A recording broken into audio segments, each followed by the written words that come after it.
Hey everybody, it's Christina Holloway here, and today we have a special episode. We're going to be talking to my dear friend Rajaa Faour, who is also a coach in a leadership space. Today we're going to talk about resilience in the workplace. How do we manage stress? And in particular, what does that mean for women's empowerment? Before I get started, if you like this content, don't forget to follow me. I would greatly appreciate it.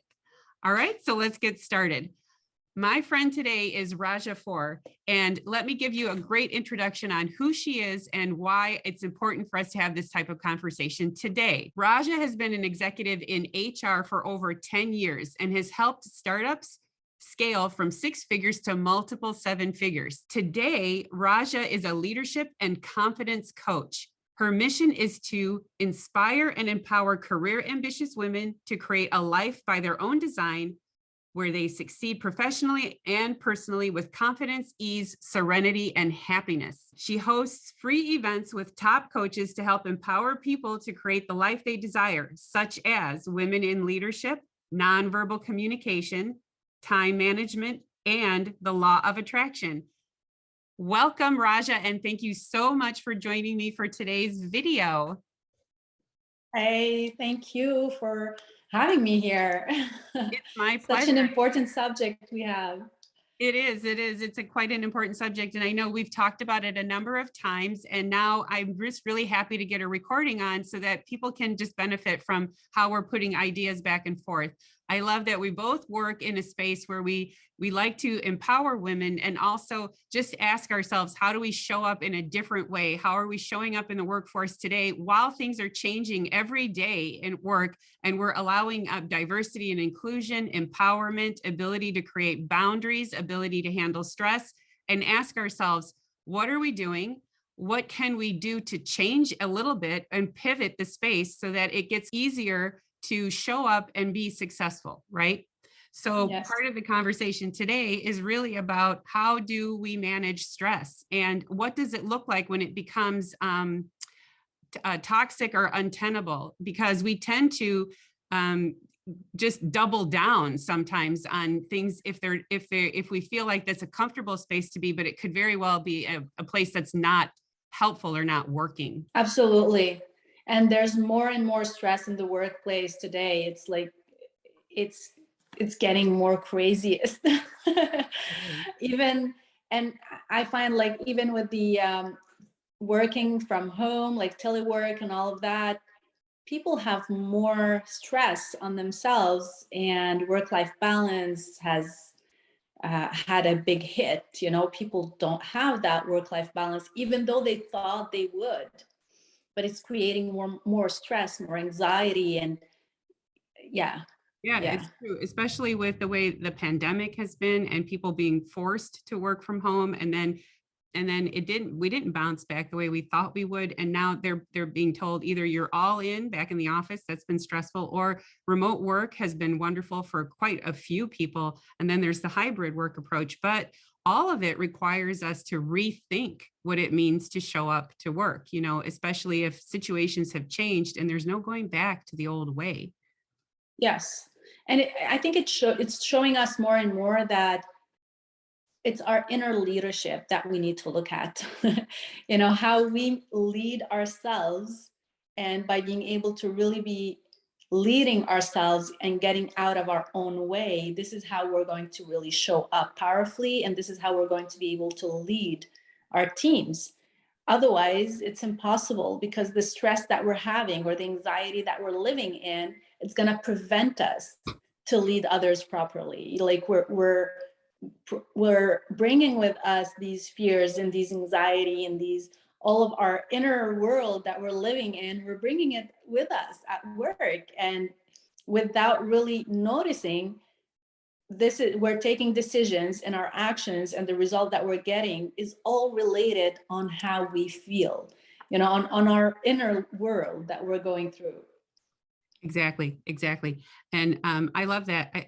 This is a great place to include what it means to deal with resilience. Just like you said, are we internalizing it, or are external factors becoming untenable, right? So resilience is about how we cope with stress, pressure, new scenarios, and rapid change. So we have to ask ourselves, do we identify what causes us stress at work and know how to handle it? Because a lot of times we don't identify those stress factors. We misidentify them as areas that are outside our control. And are we agile and nimble in adapting to new situations? A lot of times we all want to say we are, but sometimes we go back into habits that hold us back from pivoting where we need to at the right time. And then how do we handle ambiguity? When things are just not defined properly, is there a way for us to just be able to figure out a framework that helps us get through that ambiguity so we can show up strong on the other side? And I think that's all really important. Just like you said, what are we dealing with internally? How are we putting that out into the world? And these questions, what are we asking ourselves? What does it take for us to start dealing with these type of stress factors that are showing up in the workplace today? So in discussing, a little bit about what it means for women's empowerment, we also want to ask ourselves, what is the nuance in building resilience for women? And for example, you and I have been talking a little bit about when women in particular are having stress, where do they feel they have a voice in the workplace? Or where do they feel they can actually show up and ask for help? So an example that I had with a recent client was that he wanted to promote this person at work, and she said, she kept saying, well, I'm working really hard. Why am I not qualified for a promotion? And he said to me, she's doing the work of like 4 people. She's overworking herself and going into overwhelm. And I'm worried. So he's like, I keep telling her, it isn't about doing all the work and showing me that you work harder than everyone else. It's about being able to show up and be a decision maker and tell us, how are you going to solve this problem? And asking us to show up that way when we default to all of those, I guess housekeeping types of projects, or taking all of it, feeling like if I don't show them that I'm doing all the work, they won't believe me that I'm working hard, right? Yes. It's just such a dilemma. It is. And actually, I find that it really goes back to our worthiness. Yeah. We always, women in the workplace, we always wanted to prove ourselves. We want to prove that we belong here. We belong at the table. We have our place. We want to bring our voice. And so we think that the way of doing it is by saying yes to everything and making everyone happy and taking all the demands and working extremely hard. But that's not it. Especially if you want to level up and go in more, leadership positions and executives, you don't need to take everything on you. What you need to know is that you need to have clear boundaries, right? You need to be able to say, okay, no, this I cannot take, and it has to fit in my healthy, healthy boundaries that I have put for myself and for others. And I've got to commit to them, and others need to respect these boundaries. And when we have that, this is how we start learning to delegate. The real delegation. People think that they delegate, but they don't really delegate, right?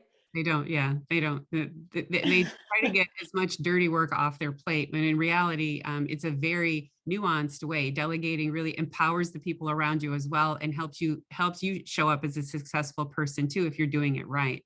Exactly.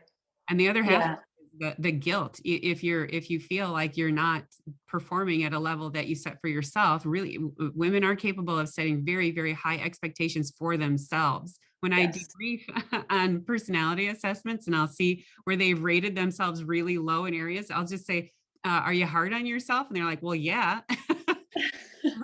Why would you ask that? It's almost like it comes together, right? Oh, I'm a woman and I'm rating myself really low because, yeah, I'm really hard on myself. And that's the factor of, what are we talking about when it comes to guilt? Are you feeling guilty about just either getting it off your plate, or delegating it out to somebody else, or feeling like you failed if you had to just let go of something? Yes. And guilt, actually, I think every single woman have lived guilt at some point in its life. But the thing is, the meaning of guilt is that guilt happens when you are stepping on either your standards, your boundaries, your values, or your belief. So if you are stepping on any of those, you're going to feel guilty. Mhm. And if you let anyone step on any of those without standing up for yourself, you are going to feel guilty. So by saying yes to all the demands, but let's say you have another value, which is family, and you value your family and your family time extremely like high. Well, by saying all yes to all the demands, you are getting in conflict. You're stepping on your value of family because you have to stay more at work. And so you start feeling guilty. And this is what I see a lot of women. They're working, but they're thinking of, the kids or this or that. I missed on this, I missed on that. And when they're with the family, they're thinking of, I have deadlines, I have work to do. Oh my God, I'm gonna be late. I should be working. And so they feel extremely guilty with that. So I think it's very important to just pinpoint. Yeah. Immediately when you feel guilty, pinpoint which is the standard, the boundary, the value, or the belief that you have stepped on or you let someone step on, and you need to take action towards it. Like put an action plan in place and commit to it. Because once you do that, the guilt will dissipate because you have an action plan. You're in control, back in control again. Yeah, exactly. Because that was the thing too, is it starts to become a self-fulfilling prophecy, or you start feeling like I'm spiraling and I can't get a way out of it. Right. And like you said, taking a moment to stop and ask yourself, where am I pressing against any one of these values? And if I am pressing against these values, how can I slow down? A lot of times when we're feeling stress or we're feeling overwhelmed, we tend to want to keep being in a reactive state, which is, what can I continue to do to get things off my plate? Where can I continue to work harder so I can get all of it, resolved? And instead it's counterproductive or counterintuitive. But the reality of taking a minute to slow down and ask yourself, okay, what did I just get myself into here? And how am I going to at least slow down and assess the situation, and then find a workable path forward that's going to help me. Yeah. Absolutely, because we minimize so much the power of just stepping back, just step back a bit, just take a deep breath and see what you have in front of you. Yeah, but it's hard. Yeah, that's true. And the other part also that I tend to see, especially when I'm coaching, is this part of them saying, well, I have to work harder, or I'm really hard on myself. And the other part is leaning into people pleasing. I can't tell you how many clients I have in there like, well, if I make that decision, then they won't like me. And I'm like, well, that's okay. You can't make everybody like you. But when it comes to the work environment, you do want your pod of people, especially the people who are stakeholders or influencers on your career, to always like you. However, sometimes coming up with executive presence or making executive decisions means that it's better to lean into them respecting you and less about them just liking you because you gave them the answers that they were. Yeah. Absolutely. You need to make sure that you have clear expectations from them, know exactly what they want. Because very often, I see a lot of that in my coaching.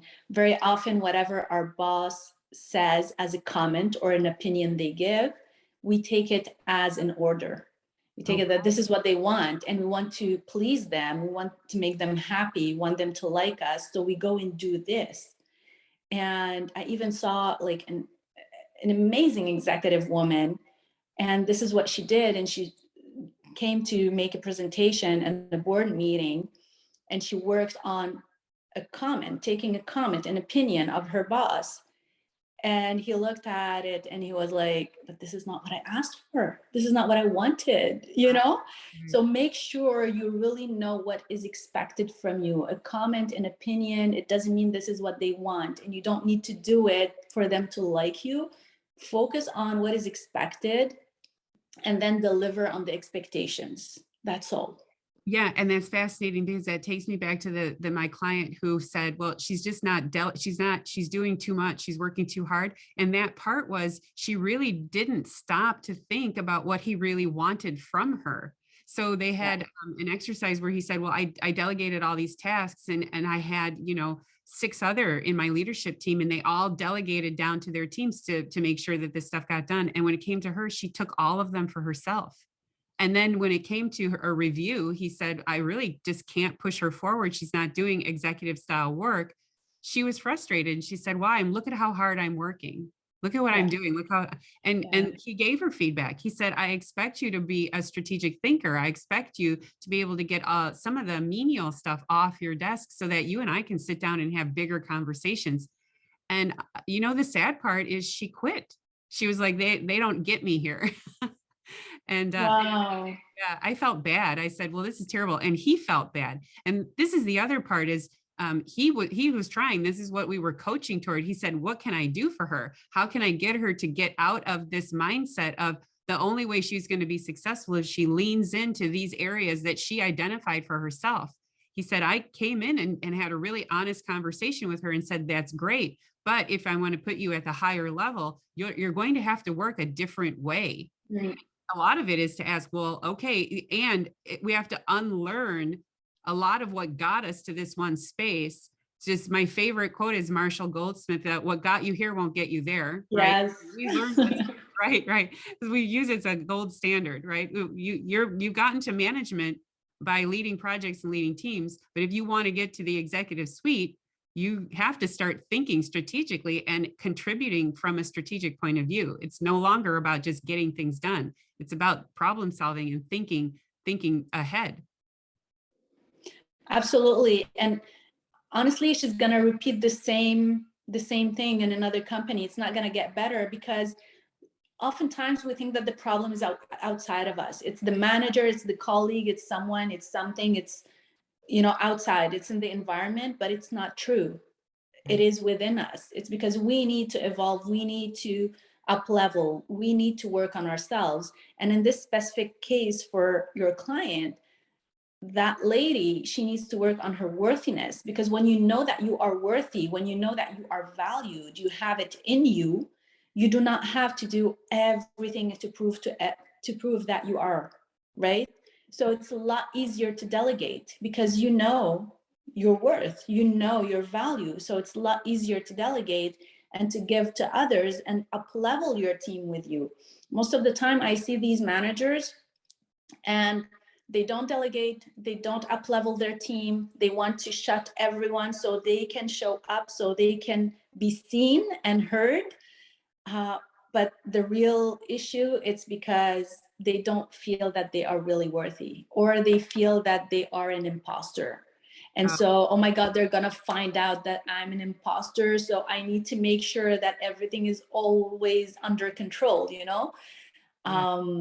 But yeah, so it's really internally. We need to look at the inner leadership and do the inner work that I call, Right. And I love it. Imposter syndrome is huge. I struggled with imposter syndrome for a very long time until I finally understood why my boss hired me. Right. I thought in my head that they brought me on to do certain type of work. And I thought, oh, this is underwhelming and anybody can do it. Why did they hire me? Who am I? I'm not special. And eventually she finally had to talk to me and say, we hired you specifically because you're the only person who can do this stuff. And that's why we find you valuable. And you're right. Figuring out what our worth is has also to do, because you and I have spoken quite a bit about our personal brand or our professional, the way we want to show up professionally. Once we start to identify who am I when I create value for the people around me, what is my worth? How am I showing up and showing people why they should appreciate that I'm here? And then it comes also with confidence. Once I know and understand the depth of my authority, what my expertise is, I can start showing up in that space naturally, right? Yes. And then start feeling like, okay, I can own this space. But it comes from us identifying who we want to be at work. So, and I know we don't show up to work and say, I want to be an imposter syndrome, or I want to do all the work so that I dominate all of it and they like me more. We just default to that as a way of coping with situations that start to get untenable. But like we were talking about before, identifying our personal brand, and which allows us to create boundaries around what we will and will not accept. It's a good first step. Yeah. Exactly. And it's extremely important. Like there are few things that we can put in place, that we can do, that will make a huge difference in how we show up at work, on really taking our place, on being respected. Because this is really ultimately what's really important. It's not really important that they like you, but you want them to respect you. So when you're there and you are talking in a board meeting or a management meeting, whatever, they're listening to you because they know that you know your stuff. And it's not about doing everything, but they know your value because you know your value, Right. Right. right? And you tell them how to treat you. You inform them by showing up as a specific type of person. Here's what I will tolerate and here's what I won't tolerate. Right. And here's Exactly. where my expertise is, and here's where I know I'm giving value. So when you speak, Yeah. you're going to ask about these particular areas, and I'm going to know my stuff. It's also a really good exercise to help reduce the imposter syndrome. And I feel like if I had done an exercise like what we're discussing about the personal brand or professional brand to walk into work, I would have had a much better understanding of who I Mm, shown up, just a little more amplified and less. yeah.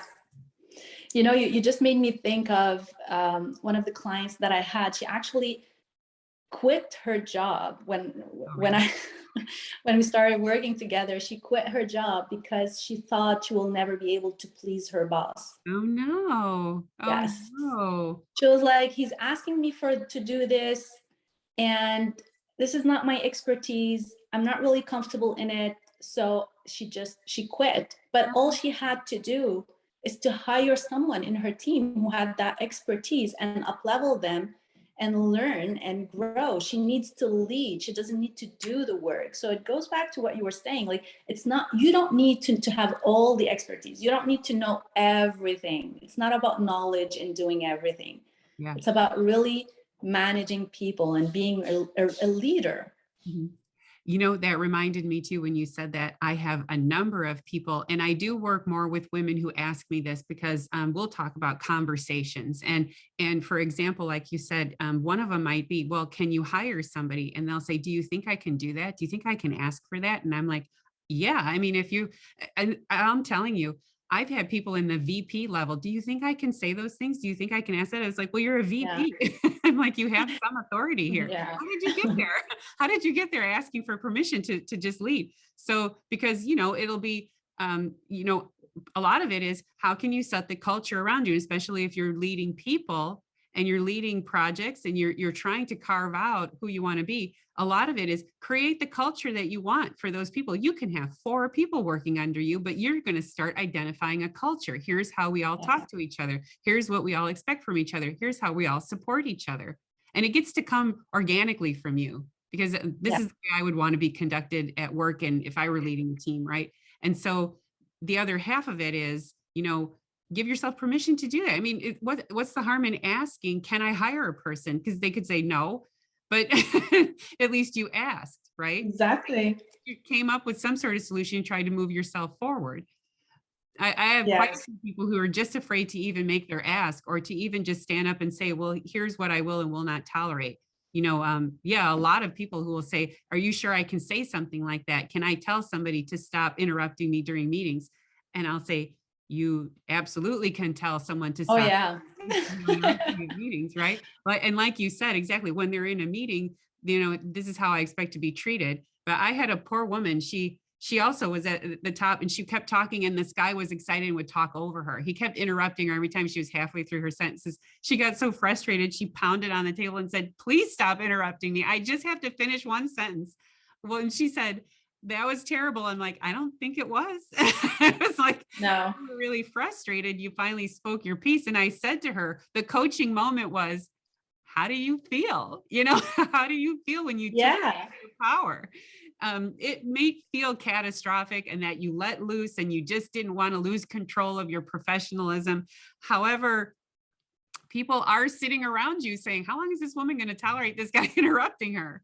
Right. So we do want to Absolutely. call our statements so that we don't get to that extreme point, but this is just an example of like what you were saying. So I love the conversation. I love where we're heading with this. And I think on the final, a final moment is for us to figure out, in conclusion, what are we trying to do here as coaches? Where are we leading people, and where are we sending them? And especially, like we talked about, we have women who've been asking, where do I get to claim my power, and how do I ask for permission to just be me when I show up in a leadership role? And then also men who are, confounded by how women are leaning in, especially when they're stressed, into areas that can be counterproductive. And what we're trying to do like your person who quit and my client whose colleague quit, where are we asking women to just take a step back and don't be reactive, but actually take the feedback, or at least spend time listening to what's really being said versus what you think's being said?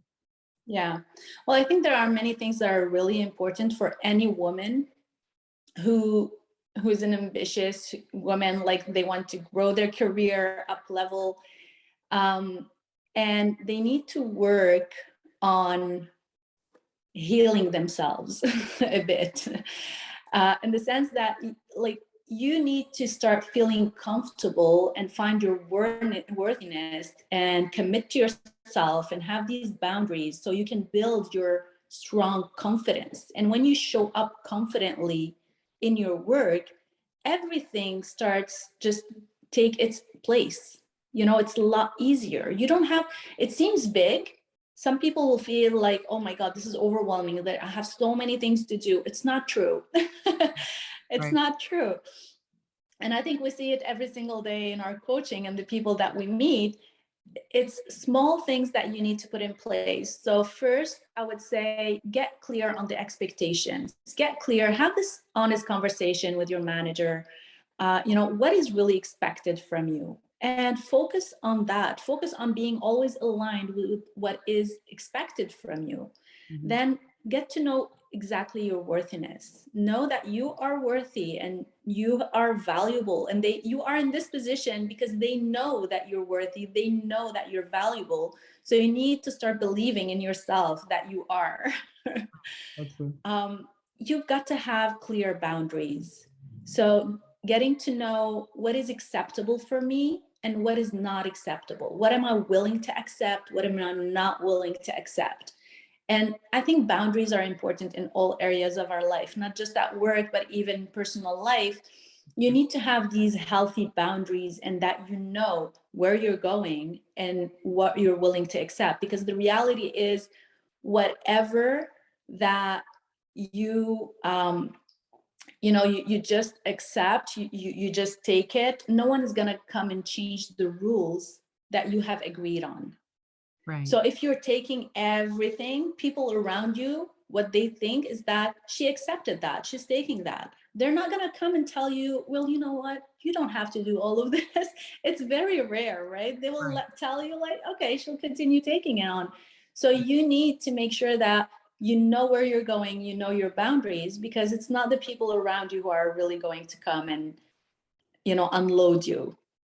Oh, absolutely. And I love your final point, because many people will tell me, well, I expected to get promoted and why didn't that happen? And I said, well, when you had a conversation with the people around you and said, here, I'm preparing for this, what did they say? And she said, I haven't had that conversation. So they just kind of assume, well, if I work hard, they'll just promote me because that's natural. Yeah. Yeah. And that's a great framework. And so thanks for sharing that framework. And I love all of that. And especially the part with boundaries, it really does come from asking ourselves, if they're telling us these are the responsibilities that I have for your job. I just took a new client this morning who said, they gave me a huge new job. I've only been in it a week and it's overwhelming. What am I supposed to do? Right. And so taking a moment to ask ourselves, well, what exactly do I have to offer? And why did they give me that promotion? And for us, sometimes we say, I'm not qualified for that. I have no idea how to find what value I contribute that they were able to find. But the first part is to have a conversation with your boss and say, even if they did your exercise, here's the list of all the things you want me to do. And here's where I feel I'm qualified. That boss can sit down with you, especially if you have a really healthy relationship with someone who just promoted you and is excited to have you there. Even my client who said, I wanted to have a conversation and tell her, here's where I think you do great. She just couldn't see it in herself. This is the part where, at least if your boss can tell you, here's where I have expectations and here's why we brought you in, not because you Yeah. actually can do all these things, but because of the potential of what you bring in with your own point of view or your unique sense of how to solve these problems. It's what makes you most unique. And don't underscore it or undervalue what just makes you a unique thinker, because we all think different ways. We all have different ways to process information. Someone somewhere observed, she's acts a little different, or she comes to these conclusions sooner than the rest of us. And there's some value here. Let's put her over here. I think the final thing that both of us are getting to here is we have value. It really comes to us having a sense of acting in that value and also amplifying it, especially when somebody else says, I think this is why I'd like to work with you. And to just Yeah. reconcile with that, so that once we have that, like, especially what you said, once we've decided our boundaries and figured out what our value and our worth is, the overwhelm becomes, it comes, I mean, it's always here, but it becomes less persistent and less Yeah. Of a challenge. It's just, okay, it's here, I'm going to deal with it, and then I'm going to move on. Because it gives you clarity. It gives you real clarity. Like, the expectations, your boundaries. So it gives you such a clarity that now you're capable of really pinpointing what are your priorities. Yeah. It's a lot easier and to focus on them. And I would add that there's one thing that is extremely important. And I find that women, we don't really take it. We need to really identify our allies at work. Yeah. Right? So we need to do this inner work. We need to know our boundaries and all of that, but you also need to identify the allies that you have at work and to work with them, Exactly. to be seen by those people as well. Yeah. And that's the first place to have honest conversations as well about, what are you seeing when I show up versus who do I think I Exactly. show up? Yeah. Wonderful. I loved our conversation. I always like talking to you. You're just wonderful. And I love batting around ideas because You. we're so in alignment with the way we're trying to just make an So impact. true. Yeah, leadership development and career development. But so there's one last thing. I know that you're working on a program. Feel free to share. What are you working on now? Yeah, so right now I just started a group coaching mastermind. It's a group coaching for ambitious career women to up level. So if they want to get out of toxicity, overwhelmed, exhaustion, or they're on the verge of a burnout, they want to up level their life, their career, and to have that ease, feeling in control, and be able to up level. This is a group coaching mastermind that I'm creating. I'm not going to get a lot of people in there. It's going to be limited places. It will be on a three-month period, 12 weeks, and to get the results. So within 12 weeks, they will get their results to attain the objective that they want. So yeah. Fantastic. I will, I know you're going to give me a link, and we're going to include the link in the description below. So if you'd like to learn more about Rajaa's program, her mastermind, feel free to click on the link to get more information about her. And I just want to say one more time, thank you, Rajaa, for joining me. I really enjoyed how we explored this content. And hey, for those of you watching, if you liked this video and you want to see more about leadership development, career development, and actually speaking with confidence and showing up in the workplace with confidence, feel free to like and subscribe. And don't forget to click the notification bell so you never miss a new video from me. Thank you for watching, and I'll see you in the next video. Thank you. Thank you, Rajaa. Bye.